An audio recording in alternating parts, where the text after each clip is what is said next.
Hello student, welcome to Atul education. तो friend, इस video के अंदर हम लोग सीखेंगे कैसे शॉर्टकट तरीके से एनपीओ चैप्टर में हम लोग मार्क्स को स्कोर कर सकते हैं। यदि आपके पास बहुत ही कम समय बचा हुआ तो कम समय में पढ़कर आप अच्छे मार्क्स कैसे स्कोर कर सकते हो। मैं आपको इस वीडियो के अंदर आपको ट्रिक और सिखाने वाला हूं जैसे आप मार्क्स स्कोर कर सकते हो। तो इसके समझने के लिए इसके पहले मैंने वीडियो में कुछ इंट्रोडक्शन दिया था एनपीओ के बारे में, आई होप आप लोगों ने देखा होगा। तो अभी हम लोग इसके बारे में बात करते हैं कि कौन सी ट्रिक्स हम लोग यूज करने वाले। जैसे आपको क्वेश्चन के अंदर दो चीज दिया रहेगा। क्वेश्चन के अंदर क्या चीज रहेगा? दो चीज दिए रहेंगे। मैंने आपको बताया था कि लास्ट वीडियो में भी बताया था, अभी भी बता देता हूं कि क्वेश्चन के अंदर एक आपको रिसिप्ट और पेमेंट अकाउंट दिया रहेगा और एक एडजस्टमेंट दिए रहते हैं। और रिसिप्ट और पेमेंट अकाउंट में से आपको आंसर में क्या बनाने रहते हैं? इनकम और एक्सपेंडिचर अकाउंट्स बनाने होते हैं और बैलेंस शीट बनाना होता है। तो सबसे पहले हम लोग बात करते हैं यहाँ पे स्टूडेंट, जो आपको एग्जाम में दिया रहेगा, ठीक है, जो आपको सब में दिया रहेगा। सब में क्या दिया रहता है? आपको रिसिप्ट और पेमेंट अकाउंट दिया रहेगा। रिसिप्ट एंड पेमेंट अकाउंट दिया रहेगा। कौन से फॉर्मेट में दिया रहेगा वो भी मैं आपको बता देता हूं यहां पर कि कौन से फॉर्मेट में आपको एग्जाम में दिया रहेगा। ये इसका फॉर्मेट है, ठीक है। इस तरीके से बना हुआ है आपको फॉर्मेट आएगा जिसके अंदर एक कैश बुक होता है, रिसिप्ट और पेमेंट अकाउंट्स है। इसमें क्या होता है? इस साइड डेबिट होता है और इस साइड क्रेडिट होता है। डेबिट साइड में रिसिप्ट होता है और क्रेडिट साइड में पेमेंट होता है। यहां पे टू बैलेंस ब्रॉट डाउन रहेगा। ओपनिंग बैलेंस होता है कैश बुक का, ठीक है। टू बैलेंस ब्रॉट डाउन रहेगा। यहां पर ओपनिंग बैलेंस रहता है यहां पर। इसके अलावा जैसे यहां पर ओपनिंग बैलेंस में कैश का अमाउंट रहेगा, बैंक का अमाउंट रहेगा, मतलब जो पिछले साल का अमाउंट रहता है वो दिया रहता है। इसके अलावा इसके अंदर रिसिप्ट में और क्या रहेगा? रिसिप्ट में ये आइटम दिया रहेगा कि कहां कहां से आपके पास पैसे आए, मतलब आपके पास पैसे किस जगह से आए, पैसे कहां से आए, आपको ये सब चीजें इसके अंदर दिया रहेगा। तो पैसे कहां से आते हैं हम लोग को?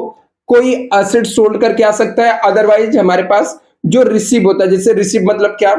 फीस रिसिप्ट हो गया, फीस रिसिप्ट हो गया, fees receive, donation receive, other income हो गया, ठीक है। ऐसे आइटम रहेंगे। इसके अलावा क्या आ सकता है? कोई असेट्स बेच के आ सकता है पैसा। और कहां से आ सकता है? असेट सोल्ड करके आ सकता है, असेट सोल्ड करके।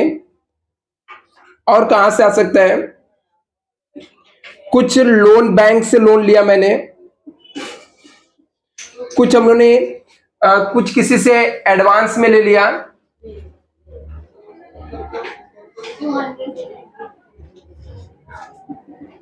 ये सब आइटम इसके अंदर दिए रहते हैं। ये सब ऑलरेडी आपको बुक से समझ जाएगा कि कौन कौन से आइटम दिए रहते हैं। जस्ट मैं आपको ये बता रहा हूं यहां पर क्या क्या दिया रहता है। पेमेंट साइड में ऐसे पे करने के जो भी एक्सपेंस रहते हैं, जैसे सैलरी हो गया या और भी कोई एक्सपेंस हो गया, वो रहता है। इसके अलावा असेट्स हम लोगों ने परचेस किया, असेट्स परचेस करने के खर्चे होते हैं। और कैश बैंक का क्लोजिंग बैलेंस होता है। यहाँ पे हम लोग बैलेंस कैरी डाउन, मैं लिख देता हूं बैलेंस कैरी डाउन, मतलब कैश और बैंक का रहता है। ये सब बाई लिखा रहता है यहाँ पे, कैश और बैंक का रहता है। ये सब चीजें आपको एग्जाम में क्या रहती है? ऑलरेडी देती है, दिया हुआ रहता है। तो आपको क्या करना है? ये सब के बेस पे आपको एकदम सिंपल सा तरीका स्टूडेंट बताता हूं।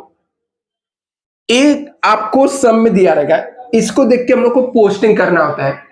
तो क्या करना है आपको? ये जो दिया हुआ आइटम है ना, इसमें एक चीज याद रखना है, जो रिसिप्ट साइड है ना, रिसिप्ट साइड, ये जो रिसिप्ट साइड का आइटम है, रिसिप्ट साइड में इसके 90% आइटम आपको इनकम होते हैं। 90% आइटम क्या होते हैं? इनकम होते हैं।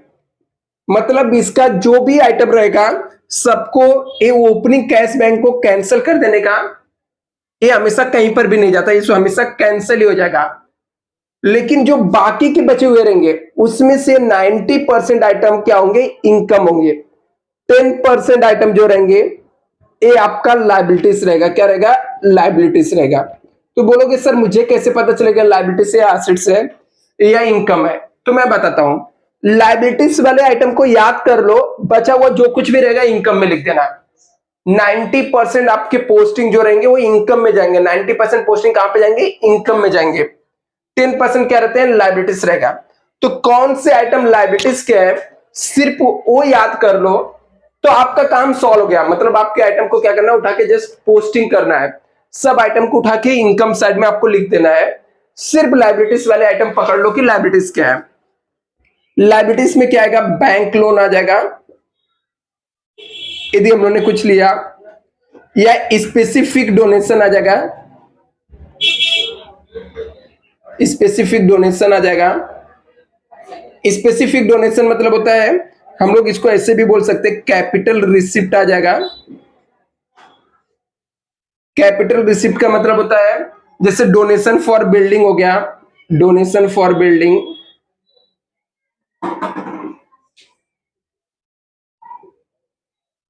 और कुछ ऐसे एडवांस इनकम रहेंगे, वो आ जाएगा एडवांस इनकम। ये सब आइटम यहां पर आ जाएंगे। तो ये सब 4 आइटम गिन के है, ये 4 आइटम को याद कर लो। इसके अलावा कुछ भी दिखा आपको, ठीक है। बाकी तो आपको पता है कि क्रेडिटर होता है, बिल्स पेबल, बट यहाँ पे मोस्टली आता नहीं। क्रेडिटर हो गया, बिल्स पेबल, ये सब आइटम यहाँ पर आता नहीं है, ठीक है। यदि आया भी तो आपको लाइबिलिटीज के आइटम छोड़ के 90% जो उसके आइटम रहेंगे वो सब के सब इनकम में जाते हैं। ये अपने माइंड में सेट कर लो। बहुत सारे स्टूडेंट क्या होते हैं, एनपीओ चैप्टर छोड़ देते हैं कि उनको बहुत डिफिकल्ट लगता है, सर ये तो मुझे आएगा ही नहीं, ठीक है, मेरे कॉलेज में ये पढ़ाया गया वो पढ़ाया गया, ठीक है, मुझे बहुत डिफिकल्ट लग रहा है। तो आपको क्या करना है, मैंने पोस्टिंग के ट्रिक अभी बता रहा हूं। आगे एडजस्टमेंट को भी कैसे सॉल्व कर लोगे शॉर्टकट तरीके से, वो भी मैं आपको बताता हूं। थोड़ा सा भी चीज यहां पर मिस आपको नहीं करना है। तो जितने भी कहां के रिसिप्ट साइड के आइटम रहेंगे उसके 90% आइटम इनकम में जाते हैं, 10% लाइबिलिटीज में। हम लोग लाइबिलिटीज वाले आइटम को याद कर लेंगे। बैंक लोन हो गया, स्पेसिफिक डोनेशन हो गया, ठीक है, बिल्डिंग के लिए डोनेशन मिला, असेट्स के लिए डोनेशन मिला, ये सब उठा के आइटम हम लोग कहां पे लिख देंगे? लाइबिलिटीज में। बचा हुआ जो कुछ भी दिखेगा सबको उठा के हम लोग कहां पे लिख देंगे? इनकम में। बट याद रखना, इनकम एक्सपेंडिचर अकाउंट्स कैसे बनता है? इनकम एक्सपेंडिचर में इनकम क्रेडिट साइड में होता है और एक्सपेंसेस डेबिट साइड में। मतलब इस साइड का जो आइटम रहेगा इस साइड आएगा, इस साइड का जो आइटम रहेगा 90% आइटम इस साइड में आएगा। ऐसे ही इस साइड का जो आइटम रहेगा वो 90% एक्सपेंसेस में आएगा। मतलब पेमेंट साइड के 90% आइटम कहां पे जाते हैं? एक्सपेंस में जाते हैं। 10% कहां पे जाते हैं? असेट्स में जाते हैं। चलो वो भी एक्सप्लेन कर देता हूं कहां पे जाएगा, ये आपको ये समझ गया रहेगा कॉन्सेप्ट, ठीक है। अभी मैं इसके बारे में बताता हूं, पेमेंट साइड के आइटम कहां पे जाते हैं।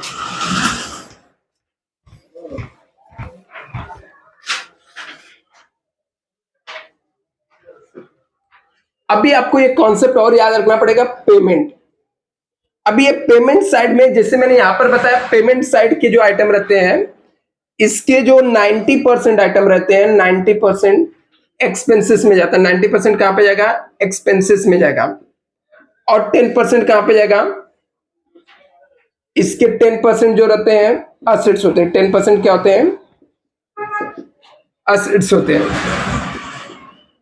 सेम काम करना है। आपको पता है कि पेमेंट के 90% आइटम आपके एक्सपेंसेस ही रहेंगे। नहीं याद होता एक्सपेंस का, असेट्स वाले आइटम याद कर लेने का। असेट्स में क्या क्या होता है? बिल्डिंग रहेगा, मशीनरी रहेगा, फर्नीचर रहेगा, या कोई स्पेसिफिक एसेट्स आ गया, कैश एंड बैंक हो गया। आपको पता है, ठीक है, एसेट्स आपको ऑलरेडी पता है, ठीक है, आप लोगों ने फाइनल अकाउंट्स में अदर सारे जगह पढ़ा है। तो ये सब आइटम रहेंगे तो उनको एसेट्स में लिखने का, एसेट्स तो आपने पहचान गए ना। इसके अलावा बचे हुए जो भी आइटम रहेंगे सबके सब क्या रहेंगे? एक्सपेंसेस रहेंगे। मतलब इस साइड के 90% आइटम एक्सपेंस में आएंगे और इस साइड के 90% क्या पे आएंगे? इनकम में। सिर्फ कौन से नहीं आएंगे? इसमें से याद कर लेना कि असेट्स क्या वो नहीं आएगा, और इसमें से याद कर लेना है लायबिलिटीज क्या है वो नहीं आएगा। सिंपल सा पोस्टिंग आपका सॉल्व हो गया। लेकिन पोस्टिंग करते समय दो चीज और याद रखने का, हमेशा भी मैं आपको बताता हूं कि इनकम और एक्सपेंडिचर के कौन से आइटम यहां पर कैसे आते हैं, ठीक है। इनकम और एक्सपेंडिचर के आइटम कैसे आते हैं और बैलेंस शीट के कैसे आइटम आते हैं, ये तो क्वेश्चन की बात हो गई। जब आप सॉल्व करने जाओगे, जब आप सॉल्व करने इसके जाओगे तो आपको क्या करना पड़ेगा? इनकम और एक्सपेंडिचर अकाउंट्स बनाने पड़ेंगे। मान लेते हैं यहाँ पर, मान लो ये मैंने इनकम और एक्सपेंडिचर अकाउंट्स बनाया।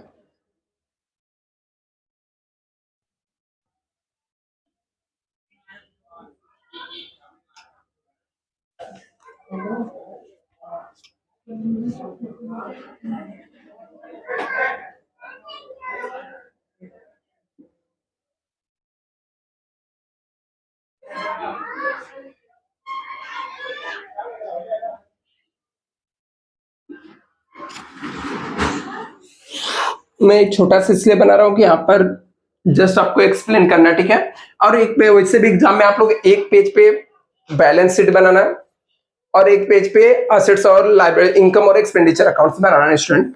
तो अभी यहाँ पर हमारा इनकम और एक्सपेंडिचर की बात करते हैं। ये हमारा इनकम और एंड एक्सपेंडिचर अकाउंट्स है, account for the year ended. अभी यहां पर वर्ड मैं ये यूज कर रहा हूं, फॉर द ईयर एंडेड।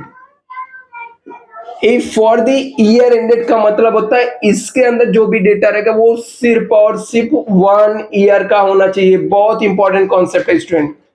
इसके अंदर जो डेटा रहेगा सिर्फ और सिर्फ 1 साल का होना चाहिए। इसमें डेबिट साइड में एक्सपेंसेस होता है, क्रेडिट साइड में इनकम होता है, रुपीस रुपीस। बैलेंस शीट होता है, बैलेंस शीट एज ऑन होता है। इसके अंदर 1 ईयर्स का डेटा हो सकता है, 2 ईयर्स, 3 ईयर्स, 4 ईयर्स, कितने ईयर्स का भी डेटा हो सकता है। जिसके अंदर यहां पर लायबिलिटीज होता है,